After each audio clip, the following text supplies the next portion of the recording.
하나님 말씀을 우리 함께 보겠습니다. 하나님 말씀은 출애굽기 20장 17절이 되겠습니다. 다 같이 우리 함께 말씀을 읽겠습니다. 시작. 내 이웃의 집을 탐내지 말라. 내 이웃의 아내나 그의 남종이나 그의 여종이나 그의 소나 그의 나귀나 무릇 내 이웃의 소유를 탐내지 말라. 아멘. 이제 우리는 십계명 마지막 10번째 이 계명에 와 있습니다. 이 부분은 매우 중요한 내용이 담겨져 있기 때문에 오늘 한 주로 마치기는 쉽지 않고 오늘은 좀 원론적인 부분을 다루고 다음 주에는 좀 더 구체적인 그런 의미들을 적용적 측면에서 생각해 보려고 합니다. 2015년에 개봉된 그 인사이드 아웃이라는 영화, 그 애니메이션 영화를 다들 아시리라고 생각을 합니다. 작년에 2탄이 개봉을 했죠. 그 영화에 보면 참 재미난 설정이 등장을 합니다. 즉 인간 우리의 머릿속에 그 감정 컨트롤 본부가 있어서 거기에 이 5가지 감정이 이렇게 열심히 일하는 그런 설정으로 영화가 시작을 합니다. 1탄에서는 기쁨, 슬픔, 버럭, 화를 내고 까칠하고 소심한 이런 5개의 감정이 등장을 하고, 또한 작년에 개봉한 2탄에는 추가로 4가지가 보태지죠. 불안하고 당황하고 따분하고 부러운 이런 감정들이 등장을 합니다. 근데 이 영화에서 신박했던 부분은 이러한 감정들을 의인화했다는 사실입니다. 그래서 주인공 11살짜리 그 라일리의 그 내면 속에 이런 감정들이 서로 이렇게 막 서로 싸우기도 하고 뭐 티키타카를 막 이루면서 재미난 그런 스토리와 또 감동도 선사하는 그런 영화라고 저는 평가를 합니다. 근데 이러한 감정의 의인화는 사실 이론적으로 틀리지 않습니다. 그러니까 애니메이션으로 이렇게 의인화한 것, 형상화한 것은 영화적인 어떤 의미가 있지만 사실 철학이나 인문학에서의 이런 감정 내면에 이렇게 내재되어 있는 어떤 그 의인화된 그런 그 실체에 대해서 이 철학의 역사가 매우 실제적으로 이게 전해주고 있거든요. 그러니까 그 감정 배후에 실체가 있다. 그것을 달리 말하면 욕망이라는 전차라 말한단 말이죠. 이것도 희곡과 영화 제목인데, 그러니까 욕망이라는 이름의 전차가 우리 인간의 그 감정 배후에 이렇게 있는 실체이고, 그것이 말하자면 모든 감정의 동반자로서 함께 이렇게 우리를 살게 한다는 것입니다. 여러분들은 아마 이 문구, 즉 코기토 에르고 숨이라는 요 라틴어 문구를 들어보셨을 겁니다. 요거는 그 16세기 근대 철학의 아버지라 불리는 그 르네 데카르트가 한 말이죠. 나는 생각한다, 고로 존재한다. 근데 이 말도 아십니까? 비슷한 라틴어 문구인데 그 데지데로 에르고 숨이라는 유명한 명제도 있습니다. 이 데지데로, 즉 나는 욕망한다, 고로 존재한다. 요 명제는 17세기 네덜란드 철학자 그 스피노자가 한 유명한 명제입니다. 이 스피노자가 특히 모든 감정 배후에 이런 욕망, 요 데지데로, 이 쿠비니타투스라고 하는데 요 감정이라는, 요 욕망이라는 것이 모든 감정 배후에 있는 실체이고, 이것이 모든 감정의 동반자로서 모든 감정들을 통제하고 컨트롤한다 라고 그는 강조합니다. 마치 감정이 의인화된 것처럼 말입니다. 그 욕망을 가진 그 인간의 주체가 그 주체를 섬기는 말하자면 감정들이 존재한다는 것입니다. 특히 이 스피노자는 이러한 욕망을 가리켜 코나투스라는 이 개념을 써서 설명을 하는데, 라틴어인데 이것은 충동, 노력이라는 뜻을 가진 요 단어입니다. 이게 뭐냐면 결국 욕망이라는 것은 그 존재의 자기 보존 또한 자기 확장의 욕망이라는 것입니다. 이 스피노자에 따르면 욕망이라는 것은 인간의 본성 그 자체라고 강조합니다. 그 자신이 자신의 존재를 유지하고 보존하며 더 가치 있게 확장시키는 그러한 충동, 그러한 성향, 그러한 노력을 가리켜서 코나투스라는 요 단어로 설명을 한단 말입니다.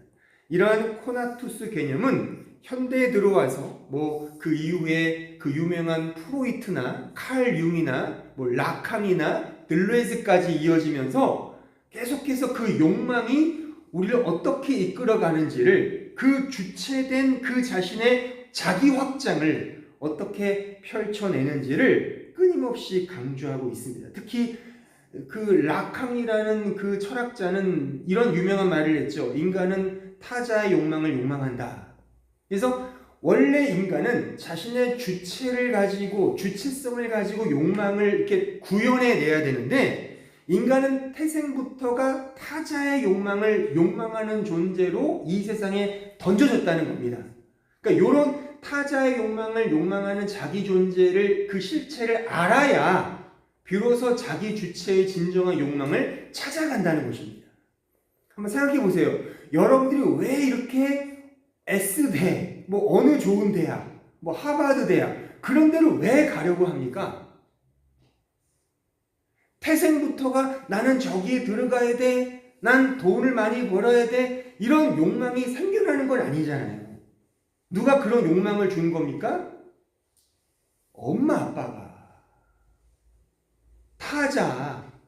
엄마 아빠가 우리한테 허구한 날 너는 의대를 가야 돼, 너는 여기를 가야 돼, 이런 욕망을 부추겨서 그 타자의 욕망에 이렇게 구현해 나가 보니까 자기 주체 욕망이 없어지는 거예요. 그러니까 그 타자의 욕망을 욕망하는 자기 존재의 문제 제기를 깨달아야 진정한 주체성을 찾는다는 것입니다. 이게 다 현대 철학의 흐름인 것입니다.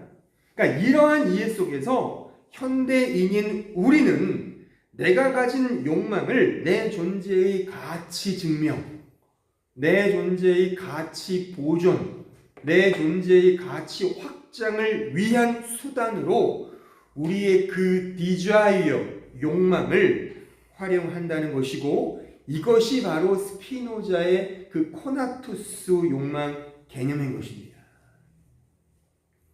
제가 지금 10분 됐습니까? 10분 동안 이 스피노자의 코나투스 욕망을 이렇게 아주 간단하게 제가 설명을 한 겁니다. 근데 이것은요, 여러분들이 저의 설교를 계속 잘 들었다면 제가 언뜻 계속 얘기했던 그런 담론과 같습니다. 이것을 하나님의 말씀에 근거하여 설명을 하면 이것은 약간 왜곡되고 뒤틀린 자기 사랑의 욕망인 것입니다.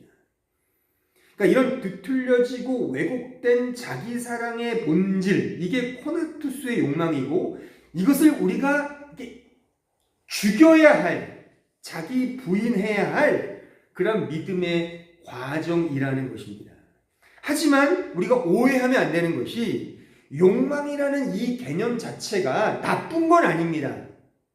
제가 지금 말씀드렸듯이 뒤틀려지고 왜곡되었기 때문에 문제이지, 이 자체의 개념은 사실 하나님이 우리를 창조하사 우리의 본성 속에 주신 우리의 에센티아, 우리의 본질 그 자체입니다. 스피노자의 말처럼. 근데 이것이 죄로 인해 왜곡되고 뒤틀려진 게 문제죠.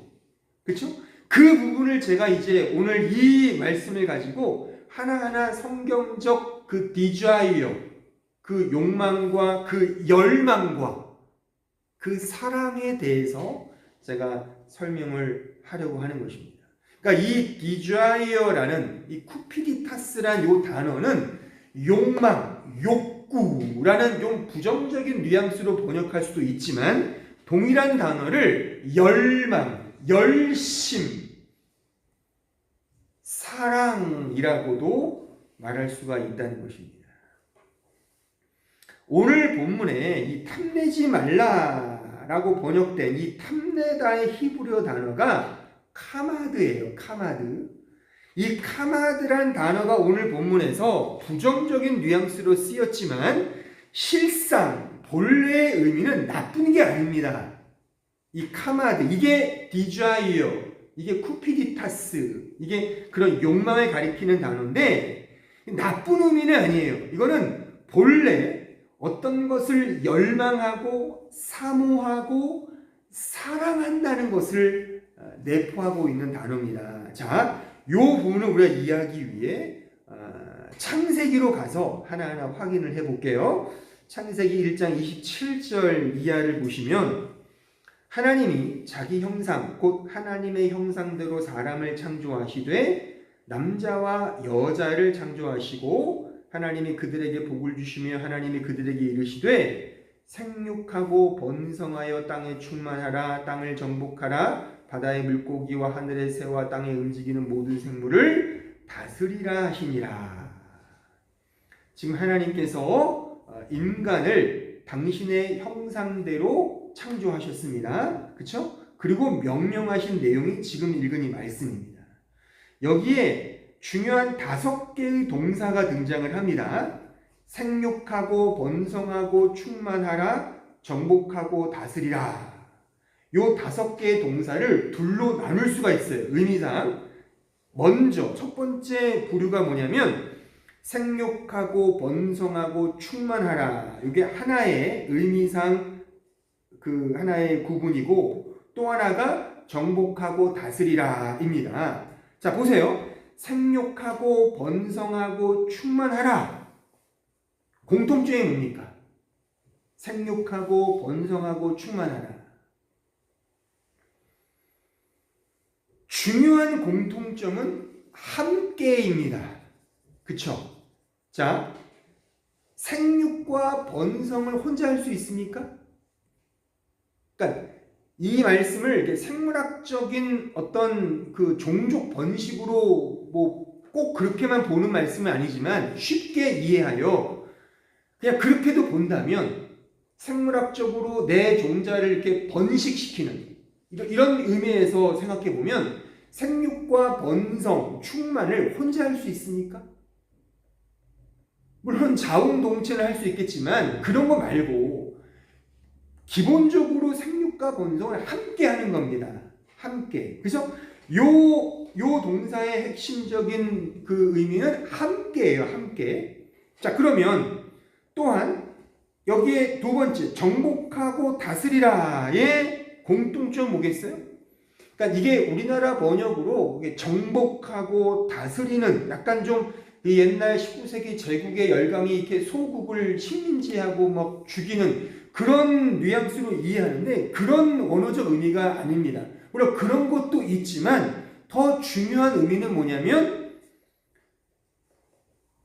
돌보고 가꾸고 이렇게 관리하는 매니저가 매니지먼트하는 그런 의미가 요 정복하고 다스리라에 담겨져 있는 뜻이란 말입니다.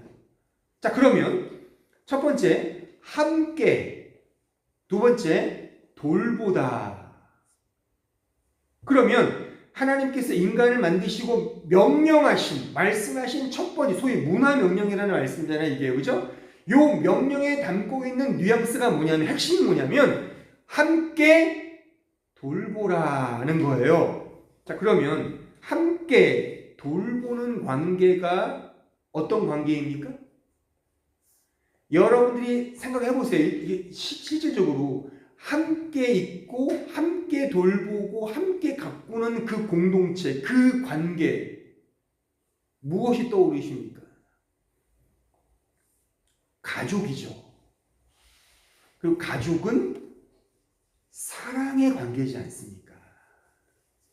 부부간에 사랑하고 함께하고 부모 자식 간에 함께 사랑과 서로 돌보고 가꾸고 함께 이렇게 살아가는 그 사랑의 공동체를 말하는 거잖아요.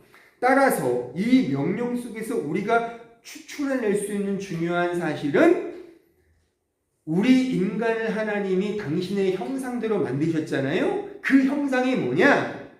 바로 사랑하는 존재다, 그겁니다. 사랑은 혼자 할 수 없죠. 사랑은 함께 하는 겁니다. 사랑은 함께 돕는 겁니다. 돕는 배필로 이불을 만드셨잖아요. 그래서 이 함께 돌보는 이 관계는 이게 하나님의 형상이거든요. 하나님도 성부, 성자, 성령이 서로 사랑하는 관계라고 하잖아요. 그러니까 그 사랑의 형상대로 우리 인간을 남자와 여자 둘로 복수로 사랑하는 공동체니까 그렇게 우리 인간을 만드셨다는 사실입니다. 여기까지 이해되시죠? 자, 그러면 한 걸음 더 나아가서 그러면 보세요. 이 사랑이 진짜 사랑이 되기 위해서는 어떤 전제가 필요합니까? 이 사랑이, 그러니까 사랑이 진짜 사랑이 되려면 뭐가 필요합니까? 자유가 필요하죠. 자유가 없는 사랑은 억지 춘향이지 않습니까? 그렇잖아요.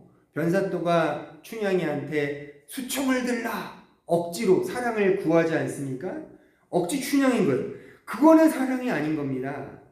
그건 사랑이 아니라 억압이고 통제이고 스토커죠. 무서운 거죠. 공포입니다. 그러니까 사랑은, 진정 사랑은 자유가 전제돼야 하고 또한 동시에 그 자유는요, 사랑을 목적하고 목표합니다. 그렇잖아요. 그러니까 여러분들에게 만약에 자유 시간이 주어졌어요. 그럼 뭐 하시겠습니까? 열심히 일하다가 자유 시간이 주어졌으면 뭘 하시겠냐고요. 자유로운 시간이 주어질 때 중요한 건 내가 원하고 좋아하는 걸 하겠죠. 뭐 저기 발트파크에 가서 테니스를 친다든가 뭐 골프를 때린다든가 뭐 가족과 함께 소풍을 간다든가 뭐 그릴 파티를 한다든가 그러니까 뭐 영화를 본다든가 독서를 하다든가 내가 좋아하는 걸 하지 않겠어요. 그렇잖아요. 그러니까 자유가 목표하고 근거하고 목적하는 거는 사랑인 겁니다. 그러니까 사랑과 자유는 동전의 양면과 같아요. 그러니까 뗄래야 뗄 수 없는 관계인 겁니다. 그러니까 사랑은 자유가 전제가 돼야 되고 그 자유의 목적과 목표는 반드시 사랑일 수밖에 없는 겁니다. 그래서 자유 안에서 사랑하고 사랑 안에서 자유하는 존재가 바로 우리 인간인 겁니다. 그래서 인간은 자유로이 사랑하는 존재로 창조된 겁니다. 달리 말하면 자유의지를 가진 존재로서 어떤 것을 열망하고 소원하고 욕구하며 즉 사랑하는 존재, 이게 하나님의 형상입니다. 우리가 알 수 있는 한도 내에서의 하나님의 존재 역시 마찬가지예요. 하나님도 사랑과 자유로우신 존재예요. 은혜와 사랑과 그 자비가 풍성하신 하나님이시죠. 하나님은 사랑이시라. 동시에 하나님은 자존하시는 I am who I am 절대 주권을 가지신 하나님은 우리가 생각하는 것처럼 종교적인 어떤 이 형이상학적인 이념이나 신앙적 신념이 아니죠. 그분은 인격을 가지신 자유로우신 그 주체이시며 주권을 가지신 인격 신인 겁니다. 그런 의미에서 하나님도 자유로우신 존재이죠. 그 자유와 사랑을 따라 우리 인간이 그렇게 만들어진 겁니다. 여기까지 얘기되시죠? 자, 그럼 여기서 또 한 걸음 더 나아가서 그러면 보세요. 사랑, 자유롭게 사랑한다는 요 개념 속에서 이 개념에는 반드시 대상이 필요해요. 그러니까 영어 문법으로 말하면 뭐 국문어법도 마찬가지죠. 이 사랑하다라는 동사는 타동사입니다. 그렇죠? 타동사는 반드시 목적어를 수반하죠. 그래서 I love you든지 I of a thing, 어떤 존재, 어떤 물질을 좋아하든지 심지어 I love myself, 내 자신이 제귀대명사 목적어로 쓰이든지 간에 어쨌든 대상, 목적어, 오브젝트가 반드시 필요하다는 사실입니다. 그 목적이 무엇이겠습니까? 하나님이 자유롭게 사랑하는 존재로 인간을 만드시고 나서 그에게 사랑하는 대상을 주셨죠. 그것이 바로 창조주 하나님이라 그겁니다. 그래서 인간은 본래 피조된 인간으로서, 하지만 자유롭게 사랑하는 존재로서 나를 창조하신 창조주 하나님을 사랑하고 그를 찬송하며 그를 경배하며 그에게 영광을 돌리는, 그래서 우리 장로교회 이 개혁교회의 그 유명한 교리가 있죠. 웨스트민스터 제 첫 번째 그 질문, 인간의 제일 되는 목적은 무엇이뇨? 답은 뭐예요? 하나님을 영화롭게 하고 그를 영원토록 즐거워한다. 이게 사랑한다는 거거든요. 그러니까 즐거워한다는 게 desiring 한다는 거잖아요. 그러니까 즐거워한다. 그를 욕망한다. 그를 열망한다. 그를 사랑한다. 그거예요. 그런데 문제는 바로 여기에 등장을 하는 겁니다. 자, 제가 지금 설명한 부분들을 잘 차곡차곡 체계 있게 논리적으로 머릿속에 하나하나 이렇게 끼워 넣으셔야 돼요. 그러면 이런 문제가 사실 발생을 해요. 필연적으로. 뭐냐면 자유의지를 가진 인간이 그 자유 안에서 사랑을 한다는 점이 사실 문제입니다. 자유 안에서 사랑한다는 이 개념은, 그러니까 사랑한다는 것은 마치 로봇 머리통에 사랑이라는 칩을 끼워서 너는 사랑을 해야 되는 그런 식의 조작과 조종하는 게 아니죠. 왜? 우린 인격적인 존재니까요. 그렇죠? 그러니까 자유롭게 사랑한다는, 하나님의 형상대로 자유롭게 사랑한다는 이 자유의지를 가진 사랑하는 존재로서의 인간에게는 반드시 그 사랑은 인격적으로 사랑을 해야 되는 겁니다. 그래서 그 사랑은 적을 수 있고 많을 수 있고, 그 사랑의 깊이가 낮을 수 있고 아주 깊을 수 있는 그런 정도의 차이가 분명히 발생하게 되는 거죠. 왜요? 로봇이 아니잖아요, 인간은요. 인간은 인격을 가진 자유로운 사랑하는 존재이기 때문에, 그렇기 때문에 이러한 현상이 반드시 발생할 수밖에 없고, 마치 이것은 양날의 검처럼 어떤 사랑을 해야 되는지에 대한 사랑의 선택의 기로에 설 수밖에 없는 겁니다. 왜요? 자유로운 사랑함이니까요. 만약에 이 사랑과 이 자유가 그러한 자유가 확보된 사랑이 아니라면, 하나님이 인간을 창조해 놓고 그냥 사랑하는 칩을 머리통에 끼워 놓았다면 이거는 인격적인 존재가 아니죠. 로봇이죠, 로봇. 하지만 인간은 그렇게 창조된 것이 아니라 하나님과 같은 인격적인 존재로 창조되었고, 말하자면 자유 안에서 사랑하는 존재, 사랑 안에서 그 자유를 누리는 존재로 인간이 만들어졌기 때문에 반드시 어떤 선택의 기로에 서서 내가 이것을 사랑한다는 그런 식의 우리 인간적인 경험과 그런 과정과 여정이 필연적으로 존재하게 된다는 사실입니다. 이것이 바로 하나님께서 우리를 위해 계획해 놓으신 구원의 경륜인 겁니다. 구원은 결국 하나님만이 진짜이고 우리가 진짜 사랑해야 될 대상은 하나님이고 하나님의 사랑만이 진짜 정답이야를 알게 되는 은혜의 역사라는 사실이에요. 그래서 구원은 하나님께서 우리를 사랑하시는 은혜의 역사임과 동시에 그 사랑을 통해 우리 신자가 하나님만을 진정 사랑하게 되는 그 믿음의 과정인 것입니다. 이를 위해 긍정과 부정이 우리의 선택의 기로에 우리 인생 속에 허락되어진 것입니다. 진정한 인격적인 자유로운 사랑을 경험케 하시기 위한 방편에서 이러한 사랑의 선택의 기로가 우리의 인생 속에 주어진 것이고 그 선택의 기로에 주어진 선택의 내용이 뭐예요? 그게 율법인 것입니다. 그래서 하나님이 첫 번째 율법으로 선악과 나무를 주셨다 그겁니다. 제 설명의 논리를 잘 이해를 하셔야. 그래서 이런 말씀이 주어진 거예요. 자, 창세기 2장 9절에 가볼까요?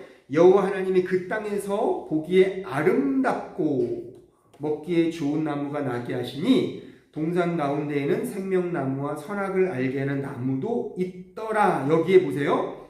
여기에 아름답고라고 번역된 단어가 카마드입니다. 오늘 본문에 탐내지 말라. 그 탐하다 똑같은 단어예요. 그러니까 이게 나쁜 게 아니에요, 원래. 그러니까 우리의 욕망과 열망을 자극하게 하는 나무로 만드신 거예요. 뭐 어떤 나무를요? 선악과 나무를요. 그러니까 제가 언젠가도 말씀드렸지만 선악과 나무가 금단의 나무고 먹지 않는 게 목적이라면 이렇게 만드시면 안 되죠. 뭐 애 장난하는 것도 아니고 어떻게 먹기 아름답게 만들어 놓고 먹지 말래요. 무슨 장난치는 것도 아니고 뭐예요 이게.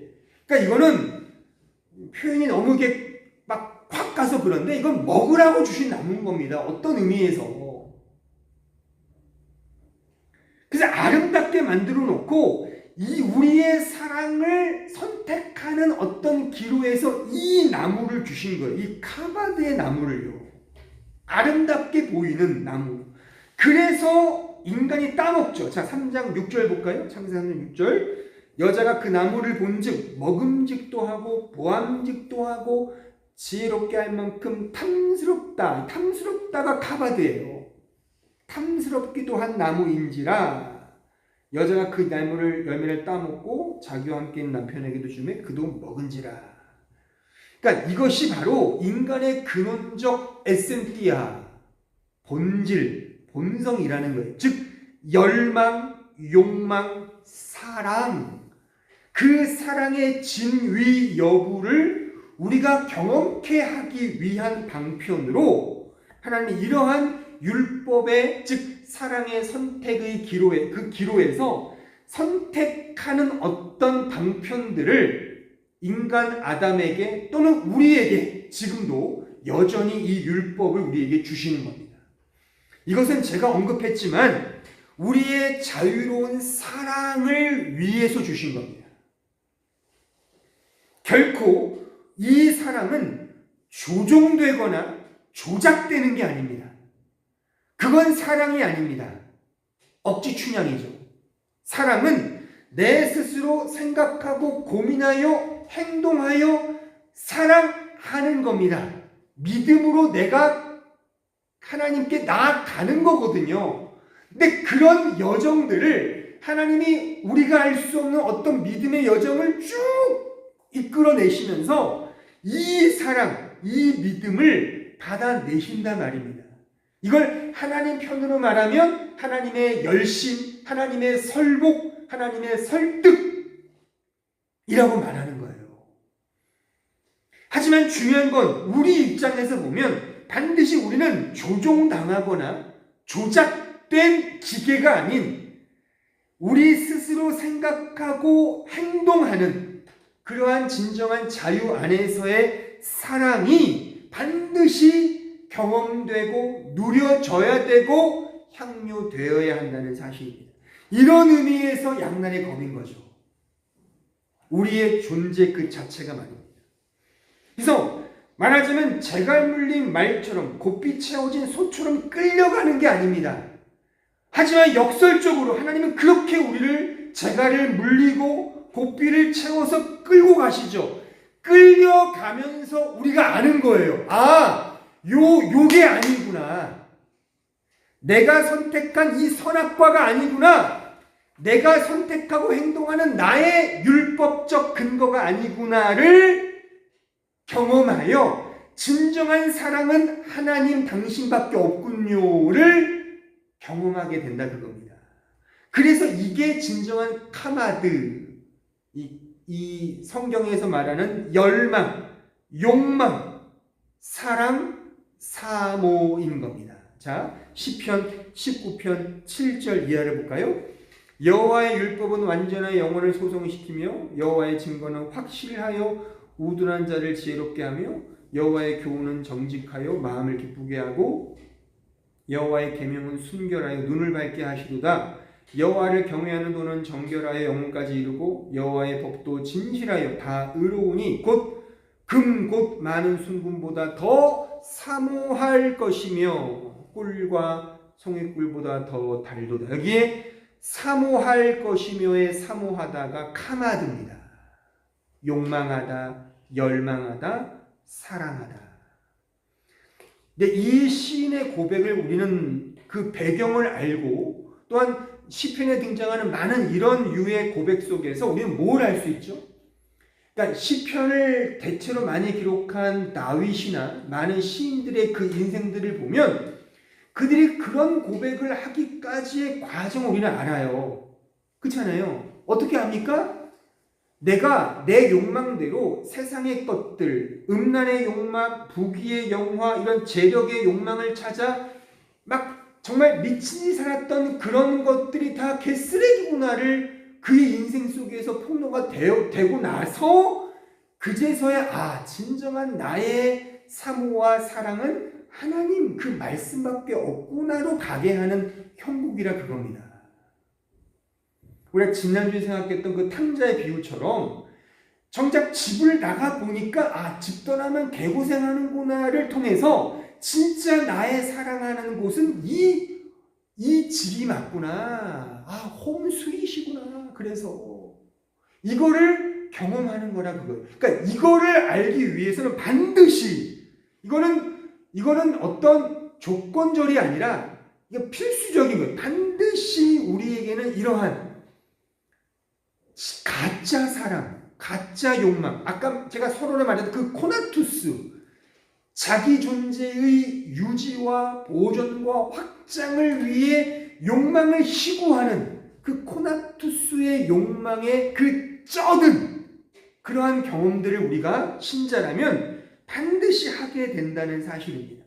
이러한 대조와 역설의 과정을 통해 인격자인 인간은, 실존적인 인간은 실제 이 사랑을 경험하게 된다 그겁니다.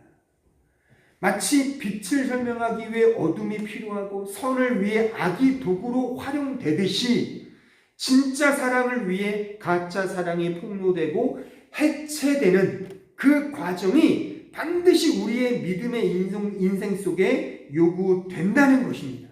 그러므로 하나님께서는 당신이 택한 믿음의 성도들로 하여금 진정한 사랑을 알게 하기 위해 가짜 사랑을 폭로시키고 해체시키는 그 과정으로 우리를 몰아붙이신다는 사실입니다.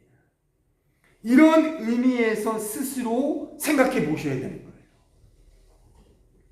무엇을요? 지금 제가 설명해 드렸잖아요. 진짜를 알기 위해 가짜가 폭로되는 거라면, 그래서 아담과 이브에게 진짜 창조주의 사랑을 알게 하기 위해 선악과를 주셨듯이 지금 우리에게도 탐스럽게 보이는 선악과가 있단 말입니다. 현대적 용어로, 현대적 표현으로 이렇게 설명해 볼게요. 그러면 현재 여러분들이 가장 보기 좋게 먹고 싶어하는 아주 카마드한 정말 너무나 따먹고 싶어하는 그 사랑하는 게 뭡니까?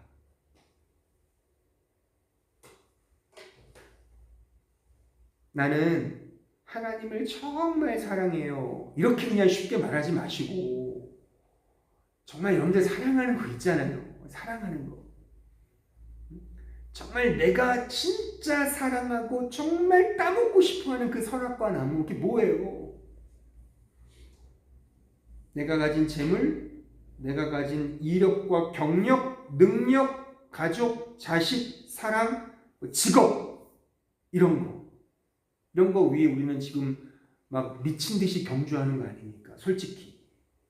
그것을 열망하고 그것을 욕망하고 그 탐심이 매 순간 우리 안에서 막 독버섯처럼 자라고 일어나는 거 아닙니까? 그러니까 신자가 그것을 느낀다면 신자는 반드시 그러면서 이건 아닌데 라는 생각이 분명히 든다는 겁니다.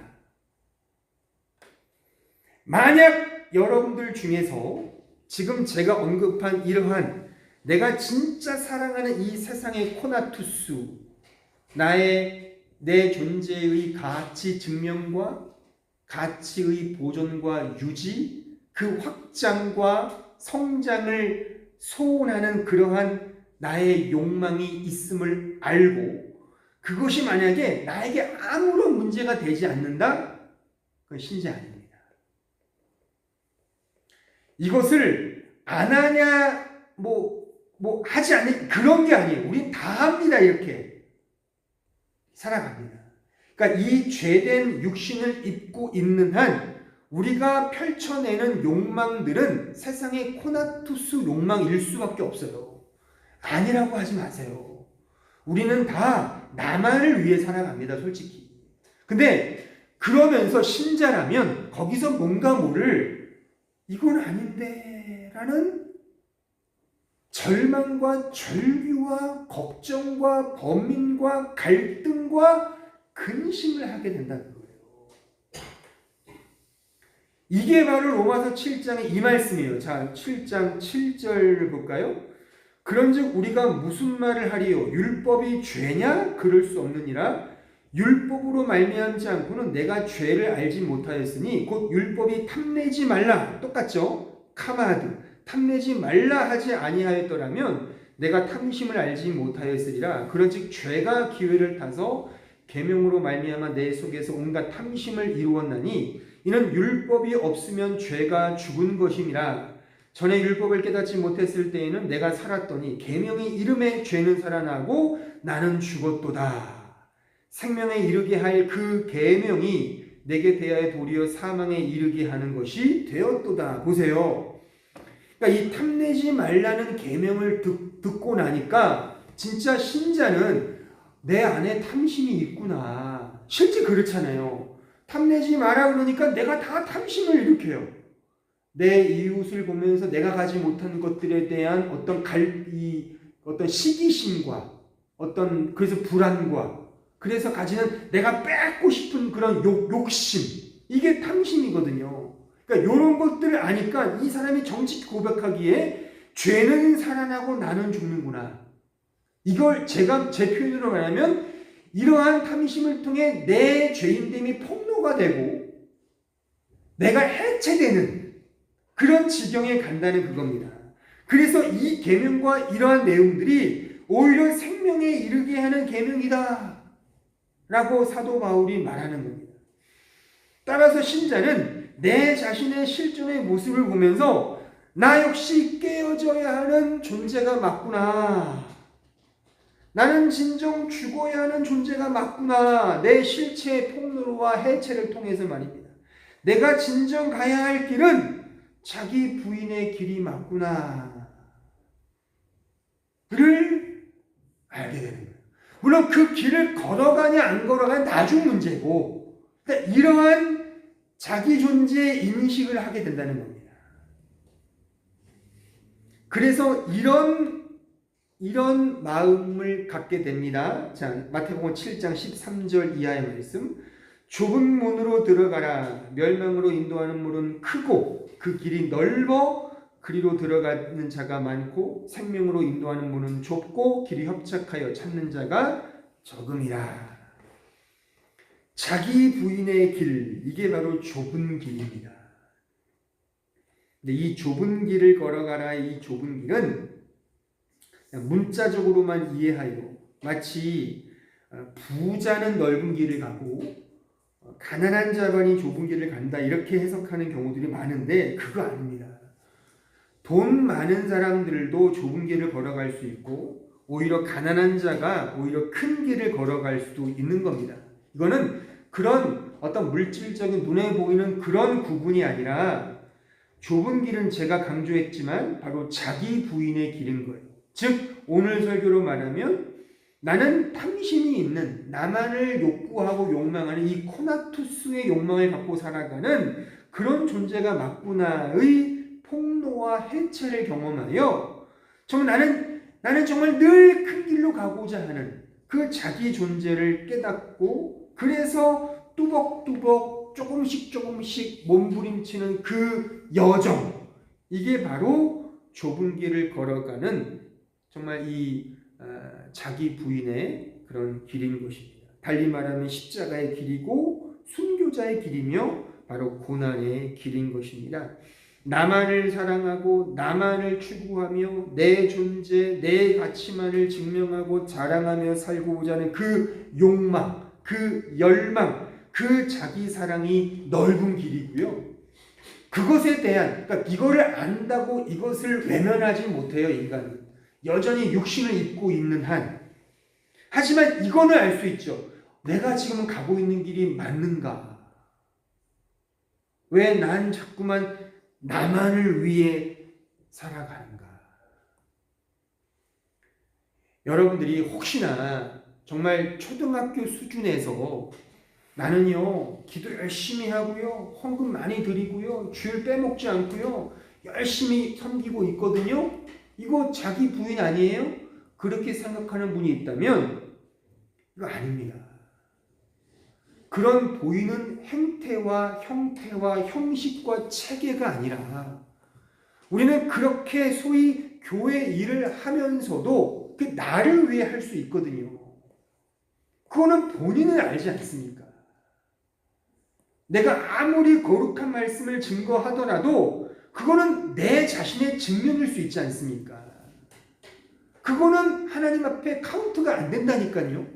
그건 내 자기 의를 드러내는 것일 뿐이지 그 자체는 그 사람에게는 그 하등의 믿음의 카운트가 되지 않습니다.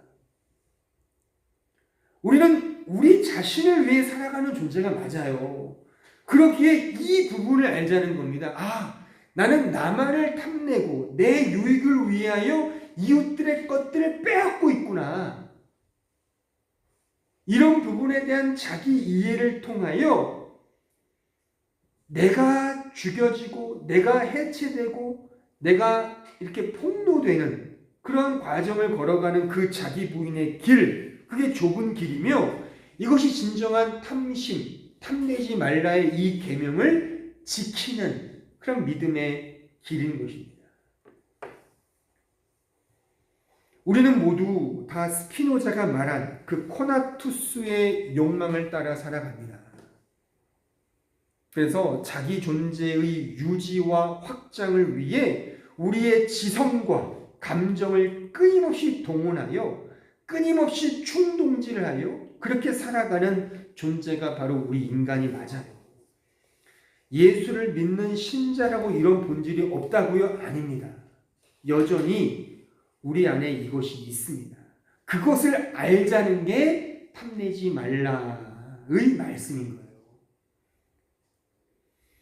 이러한 죄된 본질이 분명히 우리 안에 있다는 것이 확인되고 폭로되며 그렇게 그 해체되는 그 과정을 위해 주신 게 바로 율법이고 선악과 나무이며 우리에게도 지금 여전히 선악과 나무가 그래서 주어지는 거예요. 그래서 여러분 지금 계속 선택을 하는 거죠. 선택을 하는 겁니다. 내가 하나님을 위해 선택을 하냐, 세상을 위해 선택을 하냐, 하나님과 만문과 어떤 걸 선택하느냐의 그 기로에서 항상 우리는 갈등하고 고민하는 거예요. 하지만 제가 설교자의 양심으로 말하건대 우리는 거의 대부분 나를 위한 것에 선택을 합니다. 근데 이거 나쁘다는 게 아니에요. 이게 맞다는 거고 이 맞음을 아는 게 시작이라는 겁니다. 믿음 생활의 시작은. 또한 이러한 과정을 끊임없이 경험하면서 결국 나로서는 안 되는 게 맞구나. 이거를 아는 겁니다. 그래서 이거를 알고 그 말씀 안에서 내 죄가 폭로되어 오직 예수 그리스도만을 꼭 붙들고 그의 은혜만을 꼭 붙들고 살아가겠다는 그 고백, 이게 바로 믿음 생활이며 믿음의 여정인 것입니다. 그런 나를 그냥 내팽개치지 않으시고 그런 나를 여전히 은혜로 덮으시며 은혜로 여기시며 그의 의로 어루만지시면서 이끌고 가시는 그 하나님의 아가페의 사랑을 경험하게 되는 것입니다. 신자는 바로 그 아가페의 사랑과 은혜를 경험하여 그것을 이제 조금씩 내 안에서 더 열망하고 그것을 욕망하고 그것을 즐거워하게 되는 것이고, 그러한 열망이 조금씩 흘러나와 다른 이웃들에게 그것을 흘려주는 것입니다. 이것이 하나님의 기뻐하는 믿음의 삶인 것이고, 그런 의미에서 이 시편의 고백이 등장을 하는 거예요. 마지막으로 시편 16편 11절을 보겠습니다. 주께서 생명의 길을 내게 보이시리니 주의 앞에는 충만한 기쁨이 있고 주의 오른쪽에는 영원한 즐거움, 이게 욕망이거든요. 이 즐거움이 있나이다. 그러니까 이 즐거움과 기쁨을 진정 맛보기 위해서는 우리에게 주어진 율법, 선악과 그 죄, 악, 어둠, 이런 것이 반드시 도구로 우리에게 필요하다는 것입니다. 그 자체는 나쁜 것이지만 그것을 통하여 더 진짜 하나님의 사랑과 은혜를 깨닫게 된다면 그 자체가 꼭 나쁜 것이냐 라고 저는 말씀을 드리는 것이고, 그것을 통해 그것으로 가는 것은 죄지만 그것을 통해 오히려 하나님의 은혜와 사랑을 깨닫게 된다면, 그래서 그것을 통해 이제 그 하나님의 덮어주시는 은혜를 내가 흘려줄 수만 있다면 혹시 얼마나 우리에게 복된 삶이냐, 그겁니다. 이런 의미에서 우리 신자의 삶이 말하자면 어렵고 힘든 그런 자기 부인의 길이 맞는 겁니다. 일이 잘 풀리지 않는다고 또 힘들다고 너무 그렇게 원망과 불만과 불평을 토할 필요가 없는 거예요. 제가 이렇게 보니까 다들 우리 성도들은 또 나름 어려움이 있을지 모르겠지만 그래도 다 이렇게 밥 굶지는 않잖아요. 여기 밥 굶는 분 있으세요 혹시? 밥 굶으면 제가 밥 해드릴게요. 그런 분들은 없잖아요. 사실 이게 상대적인 거잖아요. 저기 지금도 저렇게 내전하고 있는 중동이나 아프리카의 그 힘든 나라들은 1달러가 없어서 지금 다 아사 직전이고 다 죽어가는 게 얼마나 많습니까? 우리는 그 정도는 아니잖아요. 그러니까 이게 일반 은혜를 입은 건 사실이 아닙니까? 또 이렇게 한국인으로서 이 독일에 와서 또 나름 편안하게 살고 있는 것도 있지 않습니까? 그러니까 이러한 것들을 통해 우리가 앞으로, 하지만 다 고난은 상대적인 거니까요. 우리에게 어려움이 닥칠 때 그 어려움을 통해 진짜 이 세상은 나그네 길이 맞구나, 진짜 내가 가야 될 나라는 하나님의 나라구나를 알면 그게 나쁘진 않잖아요. 그러니까 제가 예전에 이렇게 교구사역 할 때도 이렇게 제가 언젠가도 몇 번 말씀드렸지만 임종 예배를 드리거나 이렇게 돌아가시 직전에 분들을 찾아가서 실명을 하면 둘로 나뉘어요.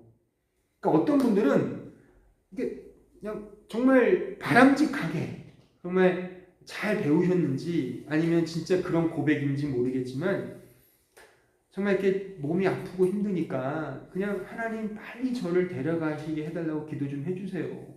천국이 너무 가고 싶어요 라는 분도 있고, 또 어떤 분은 너무 죽음이 두려워서 정말 정말 낫게 해주세요. 정말 이렇게 좀 빨리 고치게 해주세요. 기도하려는 분이 있더라고요. 그러니까 이게 제가 이게 두 양극을 보면서 참 이게 우리의 양극단의 모습이겠구나 싶은 거죠.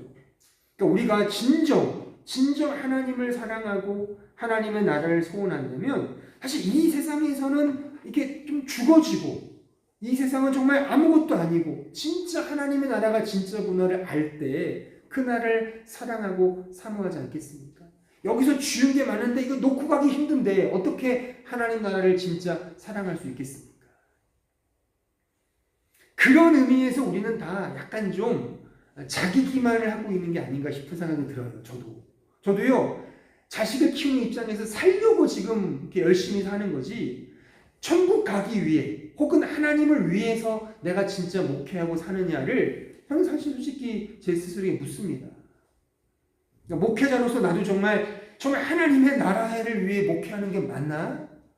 다 목구멍에 정말 이렇게 좀 기름칠하고 뭔가 좀 자식들 잘 키우기 위해 혹시 사랑하는 건 아닐까? 근데 사실 말 못해요.